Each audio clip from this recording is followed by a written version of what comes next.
ตอนที่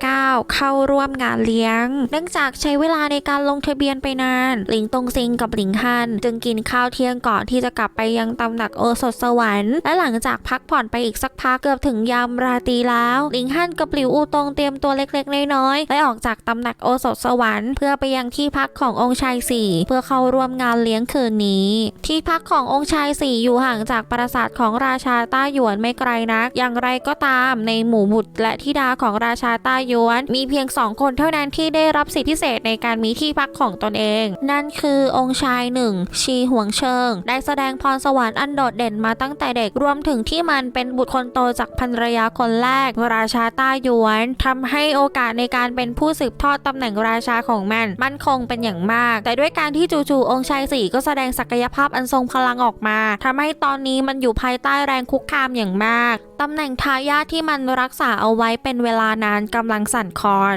การแข่งขันระหว่างองค์ชายทั้งสองรุนแรงขึ้นเรื่อยๆและทำให้เกิดความลำบากต่อหลายขั้วอำนาจเนื่องจากพวกมันไม่รู้ว่าจะสนับสนุนองค์ชายคนไหนดีถ้าองค์ชายที่พวกมันสนับสนุนได้ขึ้นครองบัลลังก์ก็ดีไปเพราะสถานะของพวกมันก็จะสูงขึ้นเช่นกันแต่ถ้าองค์ชายที่พวกมันเลือกไม่ได้ขึ้นเป็นทายาทล่ะเมื่อราชาคนใหม่ถูกแต่งตั้งขึ้นเขาจะสามารถขับไล่ใครก็ตามที่เขาไม่ชอบหน้าได้และราชาคนใหม่จะต้องล้างแค้นพวกมันแน่นอนหลิงฮั่นและหลิวอูตงไม่ได้เดินทางโดยรถม้าแต่เดินไปยังที่พักขององค์ชายสี่แทนที่ประตูของที่พักมีองครักษ์มากมายยืนเฝ้าอยู่เพื่อคอยต้อนรับแขกที่มาร่วมงานเลี้ยง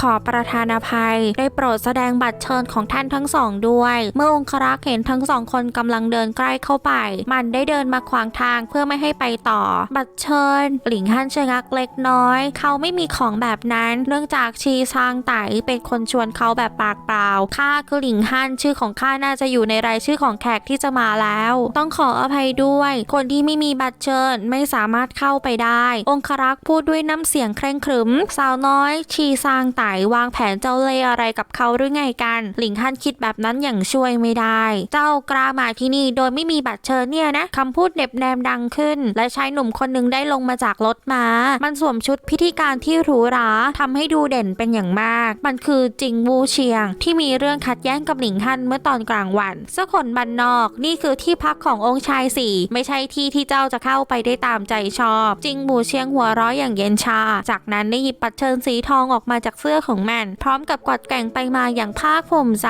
ดูให้เต็มตาซะนี่คือบัตรเชิญเข้างานแต่ตัวตนอันกระจ้อยร่อยเช่นเจ้าทั้งชีวิตก็คงจะไม่มีทางได้รับเด็ดขาดมันรู้สึกพึงพอใจเป็นอย่างมากเมื่อตอนกลางวันเป็นเพราะความรู้สึกกลัวที่มีต่อหัวหน้าพ่อบ้านทำให้มันทำได้เพียงวิ่งหนีหางจุกตูดออกไปแต่การที่มันได้พบกับหลิงฮั่นในตอนนี้อาจจะเป็นลิขิตของสวรรค์ที่อยากจะให้มันได้แก้แค้นหลิงฮั่นแน่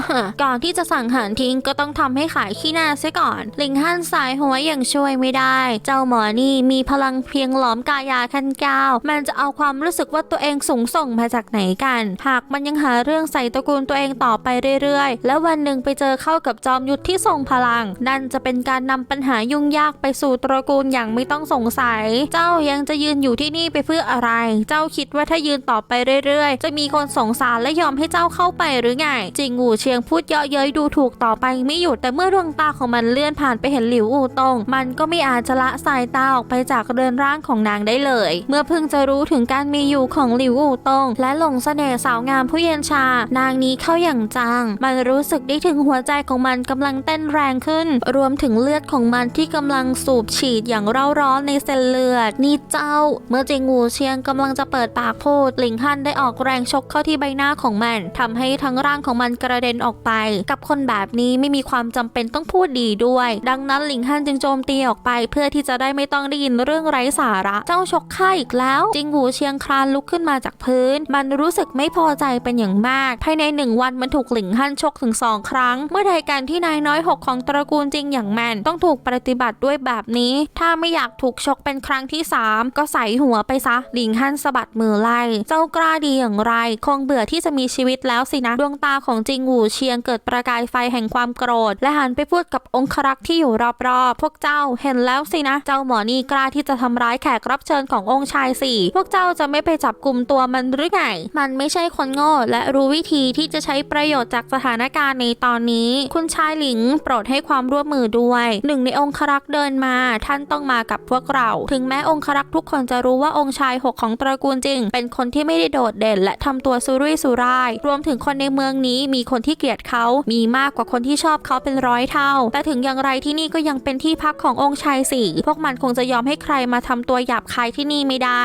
จิงหูเชียงอดที่จะภูมิใจในตัวมันเองไม่ได้มันรู้สึกว่าตัวเองฉลาดเป็นอย่างมากใครบอกกันว่ามันจะทำอะไรไม่ได้หากไม่พึ่งตระกูลเกิดเรื่องวุ่นวายอะไรขึ้นที่นี่หญิงสาวที่สวมชุดทางการเดินออกมานางกุมมือไว้ข้างหลังและแสดงสีหน้าเจ้าเล่ห์หญิงสาวที่เดินออกมาคือชีซางไตคารวะองค์หญิง7องครักษ์ทุกนายก้มคำนับอย่างรีบร้อนเงยหน้าขึ้นได้หญิงสาวยกมือและกล่าวอย่างชำนาญเมื่อนางมองไปยังหลิงฮั่นนางจงใจแสดงสีหน้าประหลาดใจออกมาทำไมเจ้ายังอยู่ข้างนอกกันหลิงฮั่นเข้าใจในทันทีสตรีนางนี้จงใจไม่มอบบัตรเชิญให้กับเขาเพราะต้องการดูการแสดงสนุกดังนั้นเมื่อสักครู่นางจะต้องมารอเขาอยู่ตรงประตูและคอยแอบมองความบาดหมางระหว่างหลิงฮั่นกับจิงหูเฉียงนางสามารถเผยตัวออกมาเพื่อหยุดยั้งเหตุการณ์ก่อนหน้านี้ได้แต่นางกลับเลือกที่จะเผยตัวออกมาตอนนี้แสดงให้เห็นว่าสตรีนางนี้เป็นคนประเภทที่ปรารถนาอยากจะเห็นโลกนี้ตกอยู่ในความโกลาหลเมื่อได้ยินคำพูดของนางองครักษ์ทุกคนต่างก็รู้ในทันทีว่าหลิงฮั่นเป็นหนึ่งในแขกของงานเลี้ยงคืนนี้จริงๆดังนั้นจึงไม่จำเป็นต้องไปคิดเล็กคิดน้อยเรื่องที่ว่าทำไมเขาถึงไม่มีบัตรเชิญและในเมื่อองค์หญิงเป็นคนพูดออกมาเองพวกมันจึงไม่อาจคิดที่จะเข้าไปจับกุมหลิงฮั่นได้คุณชายหลิงโปรดอภัยให้กับความไร้มารยาทของพวกเราด้วยองครักษ์ทุกคนพูดกับหลิงฮั่นอย่างพร้อมเพรียงหลิงฮั่นมองไปที่ชีซางไตอย่างดุร้ายแต่หญิงสาวกลับไม่รู้สึกกลัวแม้แต่น้อยนางแลบลิ้นใส่เขาและรีบวิ่งไปทางหลิวอู่ตงว้าวพี่สาวช่างงดงามจ